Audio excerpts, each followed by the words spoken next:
Hakim menjatuhkan vonis 20 tahun penjara untuk Putri Chandrawati. Vonis ini lebih berat dari tuntutan jaksa 8 tahun penjara. Apakah hakim menimbang Putri memiliki peran sentral dalam kasus pembunuhan Yosua sehingga vonisnya 20 tahun penjara? Sudah bergabung Ratna Batara Munti, aktivis jaringan pembela hak perempuan korban kekerasan seksual. Selamat sore Bu Ratna, terima kasih untuk waktunya di Kompas Petang. Selamat sore Mbak Cynthia. Ya, Bu Ratna, bagaimana rekan-rekan dari aktivis perempuan menilai vonis 20 tahun penjara untuk Putri Chandrawati? Saya kira, kami, yang selama ini juga, ikut memantau ya, mengawal kasus, ini dan sempat juga mengeluarkan siaran pers ya, untuk mendukung keluarga, korban. Tentunya kami sangat mengapresiasi putusan dari majelis hakim yang sangat mendengarkan, aspirasi publik ya, dan menjatuhkan sanksi yang tepat ya kepada, para pelaku perencana pembunuhan. Dengan menetapkan, pasal apa namanya, vonis yang cukup tinggi ya, Iya. bagi para Eh, pelaku. Bu Ratna, ini kan hakim kemarin sempat menyebut dan menilai ada motif sakit hati, tapi bukan pelecehan. Bagaimana Bu Ratna melihat ini? Ya, saya kira dari awal, kami juga sudah menyampaikan dalam, siaran pers, kami maupun dalam saya sendiri, beberapa kali juga, hadir di Kompas TV maupun di acara Rosi, kami memang, apa namanya, harus berhati-hati apa namanya, mengemukakan bahwa, dalam perkara ini tidak bisa, dilihat sebagai kasus kekerasan seksual yang pada umumnya terjadi pada, korban kekerasan seksual yang biasanya ketika mereka apa namanya, bercerita kita pastinya langsung percaya ya, tapi ini Hmm. kan ada, sejumlah faktor, misalnya ada obstruction of justice, lalu, dari apa namanya, relasi kuasa antara, apa, PC dengan, korban, seperti itu ya.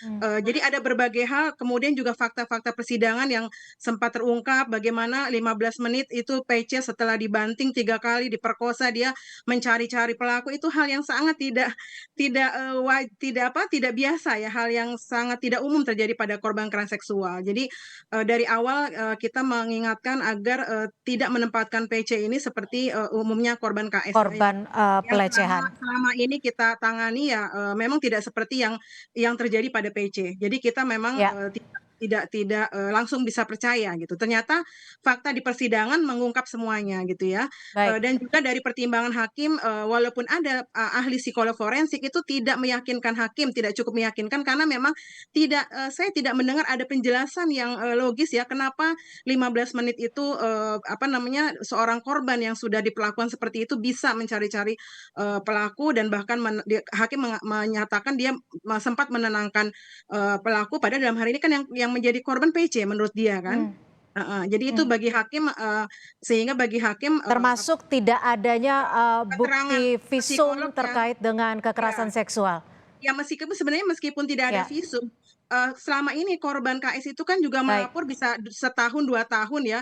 Jadi, mungkin visum agak sulit, tapi kan, memang, dampak psikologis bagi seorang korban itu sangat traumatis ya, sehingga apa yang dilakukan oleh, PC itu sangat tidak masuk akal ya. Maksudnya tidak umumlah, korban Kalau KS itu. dari teman-teman aktivis jaringan pembela hak perempuan ini menilainya seperti apa? Ini kan tuntutannya dari jaksa 8 tahun penjara, tapi bisa dikatakan ini 2 kali lebih besar atau lebih berat eee vonis hakimnya. Saya kira saya sudah, sampaikan ya beberapa kali ya bahwa, PC ini kan justru sebagai, aktor utama dalam arti, apa, informasi itu kan datang dari dia ya, kepada Pak Sambo gitu ya. Jadi dia sangat, apa namanya, tentu saja sangat berperan ya di dalam, peristiwa, pembunuhan, Joshua itu. Walaupun, motif yang sesungguhnya tidak terungkap, tapi kan informasi awal dari dia yang mengaku apa, diperlakukan atau dilecehkan atau diperkosa dengan, juga penganiayaan ya, maksudnya dibanting 3 kali seperti itu. Nah, itu kan informasi awal dari, PC ya. Jadi dia pasti, yang berperan, berperan penting dan juga terlibat dalam perencanaan. Itu kan juga terungkap dari fakta-fakta persidangan ya. Nah, Mhm, sehingga ketika tuntutan 8 tahun itu banyak yang kecewa ya, baik. setidaknya harusnya di atas 10 tahun. Dan, ternyata, hakim memutuskan, waktu itu saya sampaikan, mungkin 15 tahun ya, tetapi ternyata, 20 tahun. Saya kira itu cukup Lebih berat maksimal dari tuntutan maksimal bagi jaksa dan ya. juga aktivis perempuan melihatnya sudah cukup.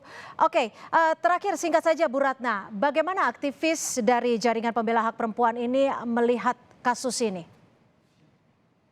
Iya, kalau kasus ini kan, dari awal kita sudah, sampaikan ya, saya, juga di beberapa, ini ya, kesempatan juga menyampaikan bahwa, dari, fakta-fakta yang dikemukakan oleh PC gitu ya, apa itu, tadi itu ya, bertolak belakang ya dengan, umumnya ya, gambaran korban KS ya, seperti itu. Dan, pakar psikoforensik juga Baik, tidak cukup meyakinkan bahwa apa namanya, apa penjelasan, dari seorang PC yang begitu baik. tenangnya gitu ya menghadapi, pelaku KS, bahkan sempat Ya, semobil, serumah, bahkan sempat, juga mencari, memanggil, dan bahkan bertemu di kamar gitu ya. baik, Itu hal baik. yang sangat tidak wajar Mhm. gitu. Baik, terima kasih Ibu Ratna Batara Munti, aktivis Jaringan Pembela Hak Perempuan Korban Kekerasan Seksual sudah bergabung bersama kami di Kompas Petang.